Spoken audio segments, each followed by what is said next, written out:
In human history, people have gone to war for land, power, religion, money. And sometimes, apparently, a bucket. A bucket. Not a kingdom. Not a treasure chest. Not a princess locked in a tower. A bucket. This is the story of the War of the Bucket, one of the most ridiculous-sounding conflicts in medieval Europe. But before you laugh too hard, remember this. Medieval Italy was basically a group project where everyone hated each other.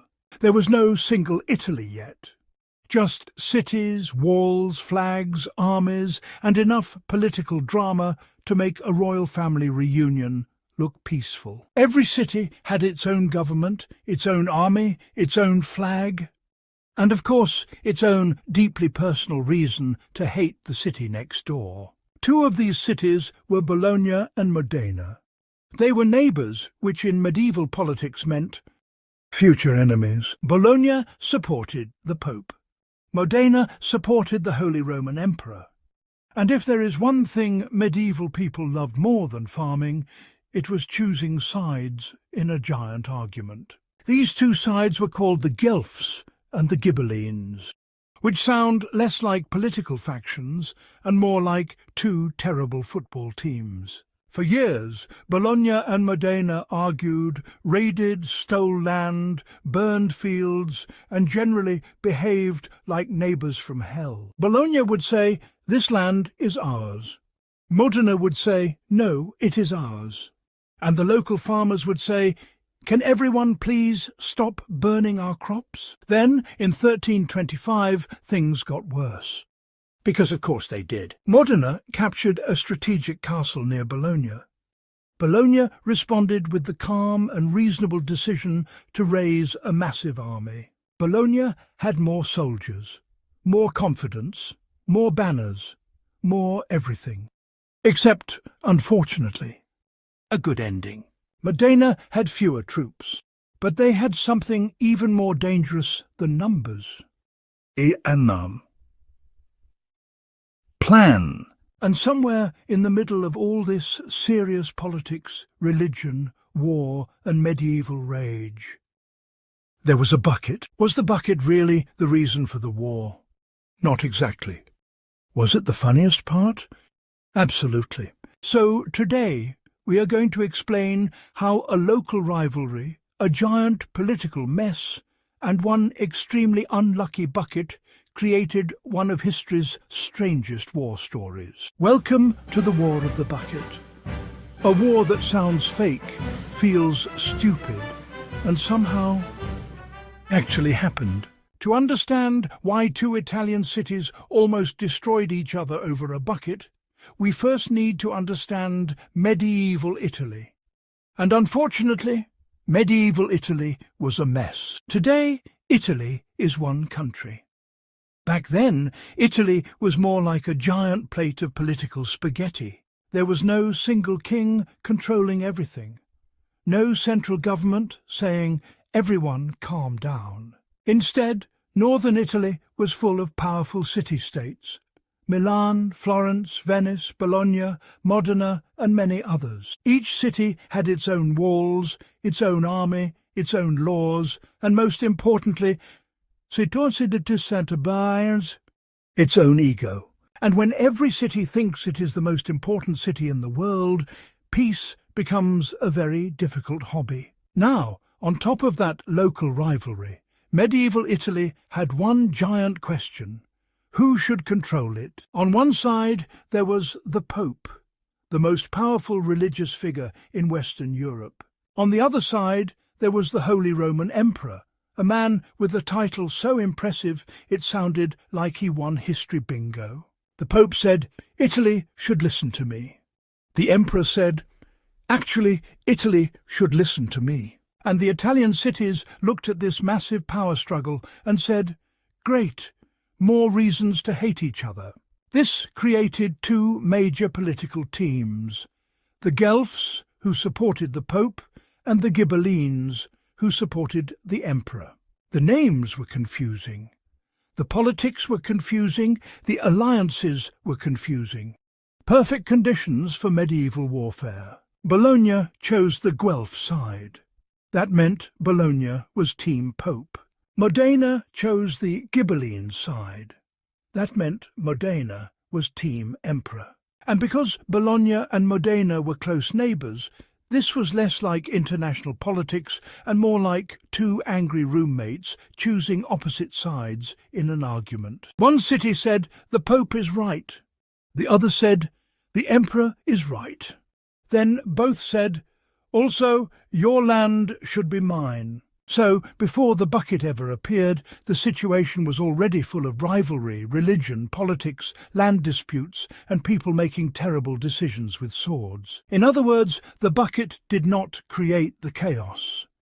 It just showed up at the perfect time to become the funniest part of it. Now that we understand the political disaster that was medieval Italy, let's zoom in on our two main contestants, Bologna and Modena. Bologna was big, rich, confident, and had one of the most dangerous things a city can have: ambition. It had a famous university, strong walls, busy markets, and enough self-confidence to look at nearby land and think, "That should probably be mine." Modena, on the other hand, was smaller, but smaller does not mean harmless, especially when smaller is angry. Modena belonged to Team Emperor, which meant it already had a reason to dislike Bologna before breakfast.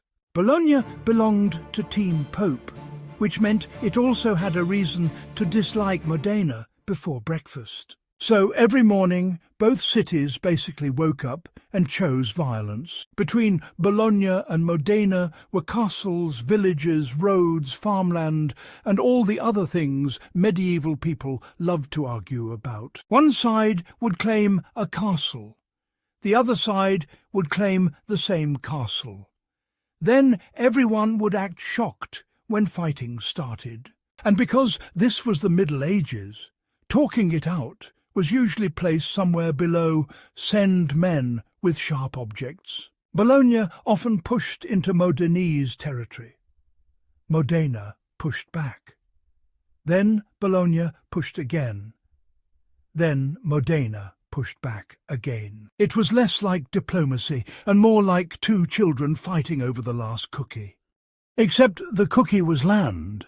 And then there was Passerino Bonacolsi, the Lord of Modena. His name sounds like a fancy pasta dish, but he was absolutely not here to serve dinner. Passerino was the kind of ruler who heard Bologna is causing trouble, and immediately thought, "Excellent, I was getting bored." On the Bologna side, the leaders were not exactly peaceful philosophers either. They looked at Modena and saw a smaller neighbour, which is historically a very dangerous thing to underestimate. So, by the early 1300s, Bologna and Modena were not just neighbours. They were rivals, political enemies, and professional grudge collectors. All they needed was one more spark. And soon they were going to get it. By 1325, Bologna and Modena had spent years annoying each other like two neighbours with swords and no emotional control. But then Modena made a move that Bologna could not ignore. They captured Montevideo, a strategic castle near Bologna. To Modena, this was a military success. To Bologna, this was basically someone walking into their front yard and stealing the chair. Bologna saw the captured castle and reacted with the calm maturity you would expect from medieval politics. They panicked. Then they did what powerful cities usually did when they felt embarrassed. They prepared a much bigger problem. Bologna began gathering a huge army to punish Modena. And when Bologna gathered an army, it did not gather 5 angry guys and a donkey. No.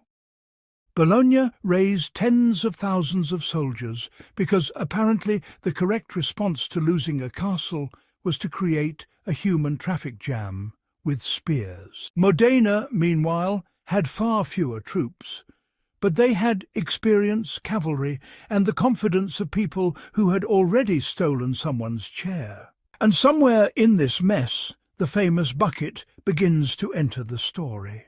According to the popular legend, Modenese soldiers slipped into Bologna and stole a wooden bucket from a well. This is the version everyone remembers, because war caused by complicated politics is boring. But war caused by bucket theft is comedy gold. But historically, the bucket probably was not the original cause of the war.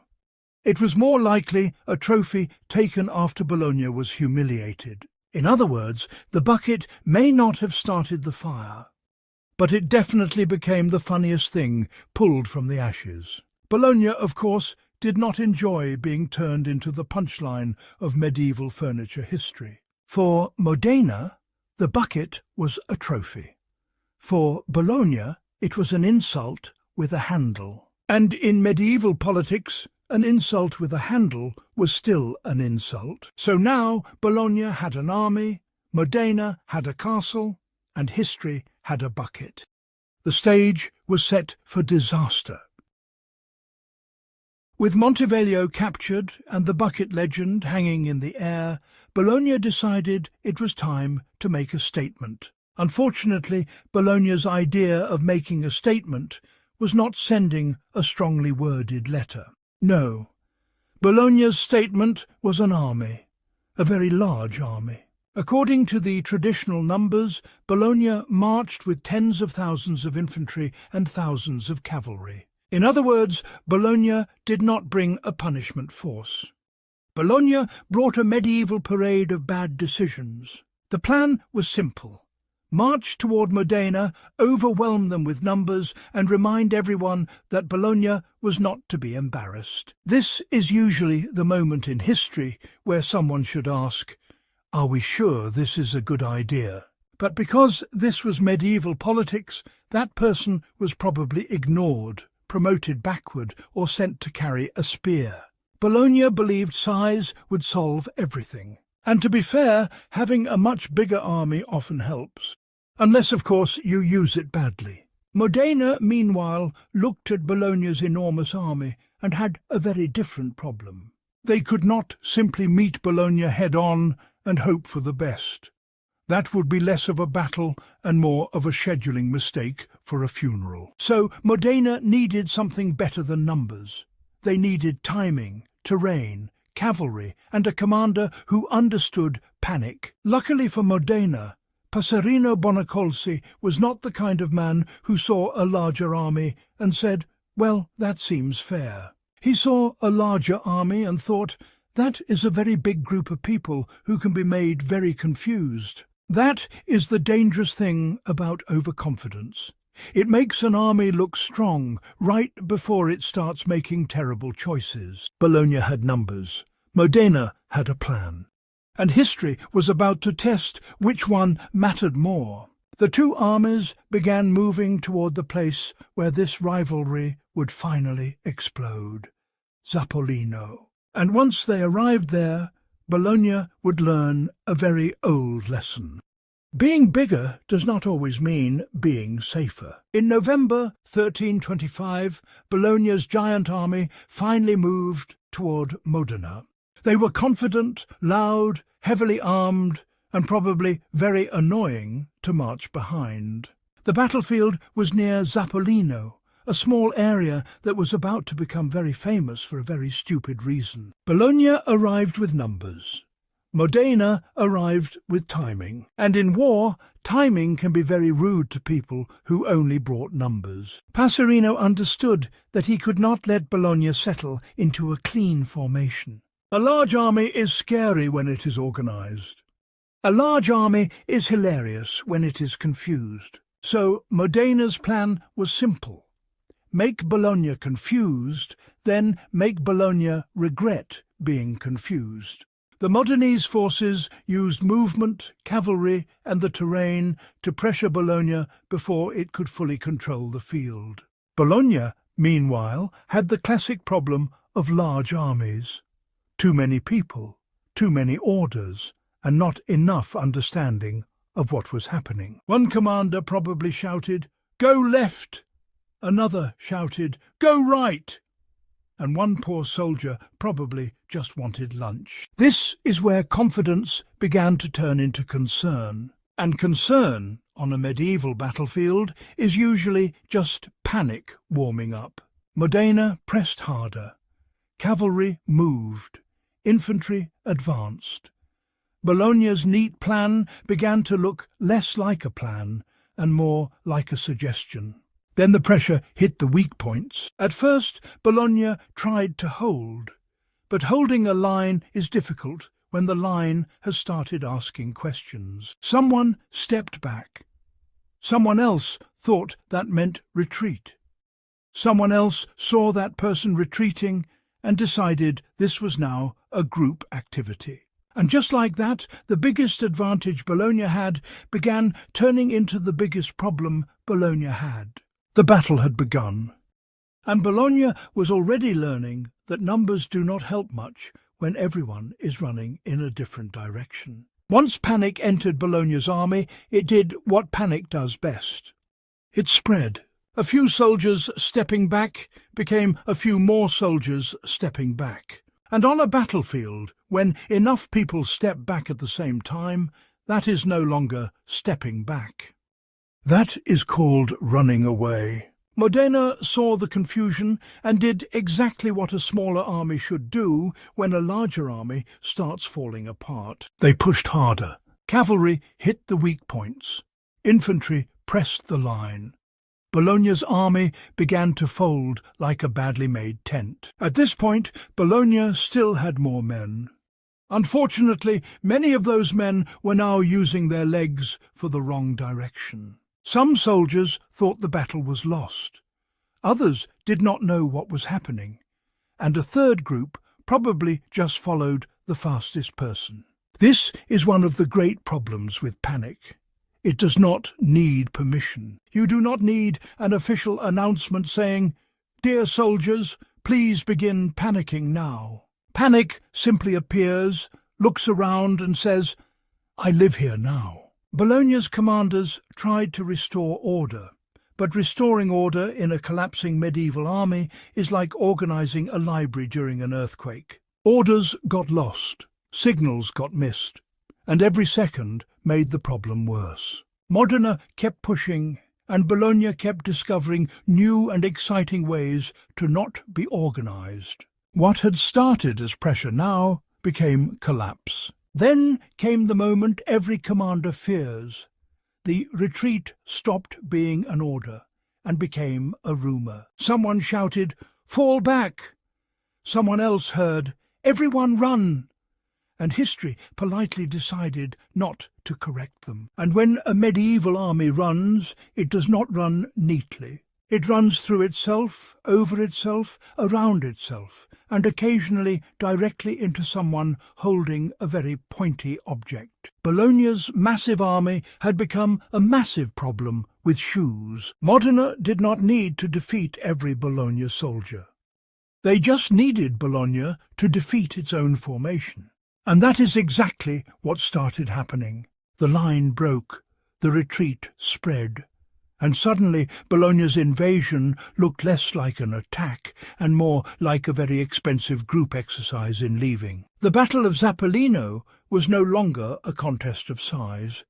It was a contest of who could stay calm longest. Once Bologna's line broke, Modena did not politely wait for them to feel better. They saw the opening and attacked harder. This is one of those moments where the winning side says, "Oh, this is going very well," and the losing side says, "I would like to be somewhere else." Bologna's retreat became faster, then messier, then much, much louder. And when thousands of medieval soldiers all try to leave through the same general direction, things get complicated. Horses got in the way, spears got in the way, people got in the way. Basically, everyone became everyone else's obstacle. Modena, meanwhile, kept its pressure steady. Not magical, not heroic, just steady. And sometimes steady is exactly what wins. Bologna had expected to punish Modena. Instead, Bologna was now being chased like a very expensive mistake. The battlefield started to look less like a grand medieval clash and more like a very dangerous evacuation drill. And Modena was not done. They pursued the broken Bologna army toward the city itself. Now, attacking an enemy army is one thing. Chasing them almost back to their own front door is a different level of disrespect. Bologna's defenders watched their mighty army come back much sooner than expected, and in much worse condition. This was not the triumphant return they had planned. It was more like when someone leaves for a job interview and comes back with their shirt torn, their shoe missing, and a horse judging them. Modena had not just survived. Modena had embarrassed Bologna in front of Bologna. And then Modena decided to make the embarrassment official. Because winning a battle is good, but making sure your enemy remembers it forever is apparently better.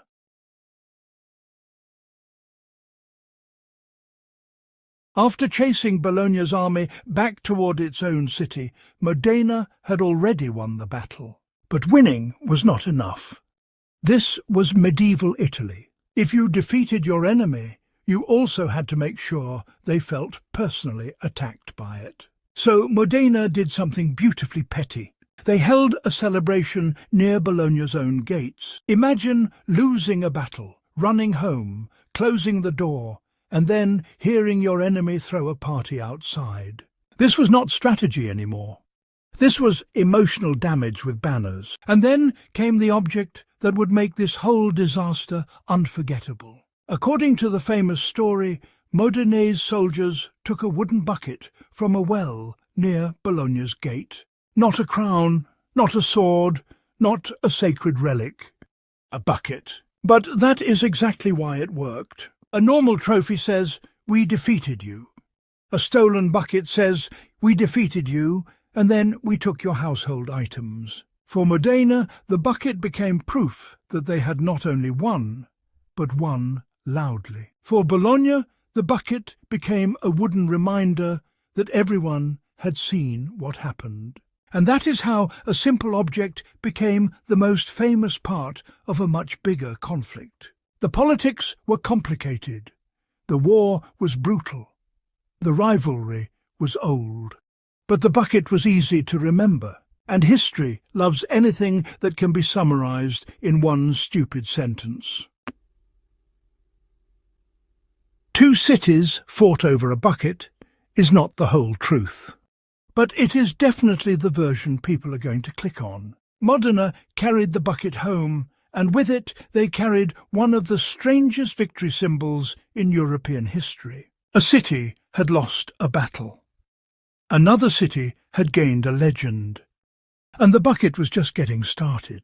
After the battle, Modena returned home with victory pride and one extremely ordinary wooden bucket. And somehow that bucket became more famous than most of the people involved. This is a little unfair to the commanders, soldiers, politicians, and everyone else who probably thought they were the main characters. But history does not always reward importance.